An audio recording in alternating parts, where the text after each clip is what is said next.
अस्सलाम वालेकुम, मेरा नाम डॉक्टर शफीक चीमा है। आज हम एक और इंटरनल मेडिसिन के टॉपिक में बात करेंगे किडनी से हट के।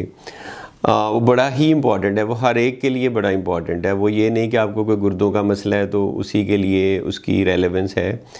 वो ये कि जब आप 50 साल के हो जाते हैं, मुझे ऐसे ख्याल है because I am about to be 50, तो 50 साल की उम्र में कौन कौन सी चीज़ें हैं जो कि आपको करनी चाहिए, क्योंकि prevention is always better than cure. तो लोग पूछते हैं जी मैं 50 साल का हो गया तो मेरे सारे टेस्ट लिखते हैं जो मुझे करने चाहिए। तो अगर आपकी उम्र 50 साल की हो गई है या उसके करीब है या गुजर चुके हैं 2-3 साल, मर्द औरत डजंट मेक एनी डिफरेंस। तो आपको ये 10 या 11 चीज़ें मैं बताऊंगा, ये आपको हर एक को एक दफ़ा पता होनी चाहिए आपकी हेल्थ से रिलेटेड। आप इनको स्क्रीनिंग टेस्ट समझ लें फॉर अंडरलाइंग डिजीज़। तो नंबर 1 तो उसमें ये कि आप अपना ब्लड प्रेशर चेक करें। अगर आपका ब्लड प्रेशर है तो उसका इलाज हो सकता है, कंट्रोल हो सकता है, ताकि आपको फ्यूचर में स्ट्रोक, हार्ट डिजीज़ ना हो। दूसरा ये कि अगर आपने कभी चेक नहीं किया और आपको नहीं है तो आपको शुगर का पता होना चाहिए कि आपको डायबिटीज़ है कि नहीं। उसके लिए सिंपल HbA1c टेस्ट है, हो जाता है, उससे शुगर का पता चल जाता है। इसी तरह से ब्लड टेस्ट है कोलेस्ट्रॉल का, लिपिड प्रोफाइल आपका होना चाहिए, उससे आपको पता चल जाएगा आपका अच्छा या बुरा कोलेस्ट्रॉल क्या है। तो उसकी मेडिसिन भी हैं, डाइट से भी कर सकते हैं। नंबर 4 मैंने खुद ऐड किया है उसमें ये कि किडनी डिजीज़ के लिए स्क्रीनिंग होनी चाहिए। सिंपल ब्लड और यूरिन टेस्ट है, पता चल जाएगा आपको खुदा न खास्ता गुर्दों की दायमी बीमारी CKD तो नहीं है।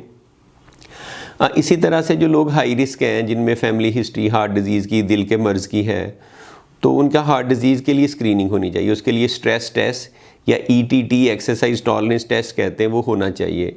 स्पेशली अगर कोई स्मोकर है या किसी में फैमिली हिस्ट्री है या उसको शुगर ब्लड प्रेशर है, ताकि खुदा न खास्ता कल को हार्ट अटैक ना हो, उसकी वजह से कोई इशू ना हो। इसी तरह से 50 साल के लोगों को अपने प्रोस्टेट कैंसर की स्क्रीनिंग करनी चाहिए। उसके लिए PSA टेस्ट होता है, PSA ब्लड का टेस्ट है। 50 साल की उम्र के लोगों को अपने कोलन कैंसर, जो एक बड़ी आंत का कैंसर है, उसकी स्क्रीनिंग होनी चाहिए। उसके लिए कोलोनोस्कोपी होती है, एक कैमरा डाल के देखते हैं कि खुदा न खास्ता कोई पॉलिप्स वगैरह तो नहीं है। फीमेल में मैमोग्राम होना चाहिए ब्रेस्ट कैंसर के लिए, जो छाती का सरतान है, 50 साल की उम्र में। इसी तरह से पैप स्मीयर होना चाहिए, उससे सर्विकल कैंसर एक और कैंसर की टाइप है पता चलता है। तो जो आखिरी 4 मैंने बताए हैं, colonoscopy, PSA, mammogram, pap smear, ये सारे कैंसर्स की स्क्रीनिंग है। कोई कैंसर का एकदम पता चलता है अर्ली स्टेज में तो आप फौरी कुछ कर सकते हैं, वरना तो लेट हो जाए तो फिर वो मेटास्टेसाइज कर जाता है, जिस्म में फैल जाता है, और कीमोथेरेपी वगैरह भी फिर काम नहीं करती। तो उसका टाइमली पता चलना चाहिए। एक और स्क्रीनिंग टेस्ट है, बड़ा सिंपल चीप सा ब्लड टेस्ट है, TSH हाइपोथायराइडिज्म के लिए, कि आपका जो यहाँ पे थायराइड ग्लैंड है उसकी एक्टिविटी कम तो नहीं है। क्योंकि कुछ लोगों में ये वजह हो सकती है कॉन्स्टिपेशन की, थकावट की, या वज़न बढ़ने की। तो अगर ये पता चल जाता है तो सिंपल सी मेडिसिन से आपके सारे मसले हल हो सकते हैं।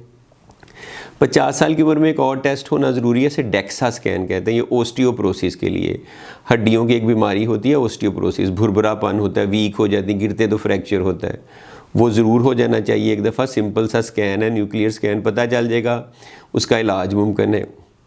आखिरी इम्यूनाइजेशन, हर साल आपको फ्लू वैक्सीन मिलनी चाहिए, हर 5 साल बाद निमोनिया की वैक्सीन मिलनी चाहिए। एक और वैक्सीन है शिंगल्स, उसकी वैक्सीन मिलनी चाहिए, क्योंकि अगर आपको ये शिंगल्स हो जाता है तो ये बहुत पेनफुल, इसमें रैश डेवलप होती है और उसकी पेन बहुत सीवियर होती है। तो इसकी वैक्सीनेशन मिल जाएगी तो आपको नहीं होगा। तो ये इसी तरह डायबिटीज़ की तरह एक और इंटरनल मेडिसिन का टॉपिक आई थॉट कि स्क्रीनिंग एट एज ऑफ 50 क्या क्या होनी चाहिए। तो मुझे बताइएगा, नेफ्रोलॉजी, किडनीज़ के अलावा इस तरह की मेडिसिन की वीडियो भी if you would like to see तो मैं और बना सकता हूँ। थैंक यू, खुदा हाफिज़।